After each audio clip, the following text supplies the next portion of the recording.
கோவா மாநில லோக் ஆயுக்தா தலைவராகவும் இருந்துள்ளார். இவர் ஏன் இன்னைக்கு தேவைப்படுகிறார் என்றால், அரசியலமைப்பு சட்டத்தை சிதைக்க பாஜக நினைக்கும் இந்த நேரத்தில் அரசியலமைப்பு சட்டத்தை பாதுகாத்த நீதி அரசராக இவர் தேவைப்படுகிறார்.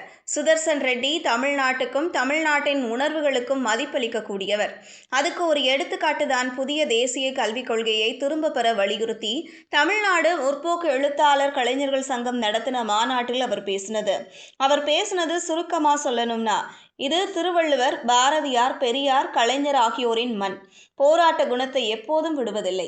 புதிய தேசிய கல்விக் கொள்கைக்கு எதிராக போராடுவது நம்முடைய கடமை. இது இந்த தேசத்திற்கு நாம் செய்ய வேண்டிய மிக முக்கியமான பணி.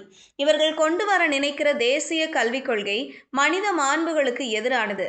நான், எனது, என்னுடையது என்ற கலாச்சாரத்தை மட்டுமே இது உருவாக்கும். பன்முகத்தன்மையோ கல்வியும் ஜனநாயக பரவலையோ இது உருவாக்காது என்று தன்னுடைய கருத்துக்களை பதிவு செஞ்சு தமிழ்நாட்டோட உணர்வுகளை உறுதியோடு வெளிப்படுத்தினார். இப்படி அரசியலமைப்பு சட்டத்துக்காகவும் தமிழ்நாட்டுக்காகவும் முற்போக்குக்காகவும் மக்களுக்காகவும் பேசுகிறவரை நாம் நம்முடைய இதைவிட பெரிய காரணம் தேவையா? ஆனா இவரை மத்திய உள்துறை அமைச்சர் என்னன்னு சொல்கிறார்? நக்சல் என்று சொல்கிறார். ஒரு உள்துறை அமைச்சர் தன்னுடைய பொறுப்பை மறந்து ஒரு முன்னாள் நீதி அரசர் பத்தி அபாண்டமாக பேசியிருக்கிறார்.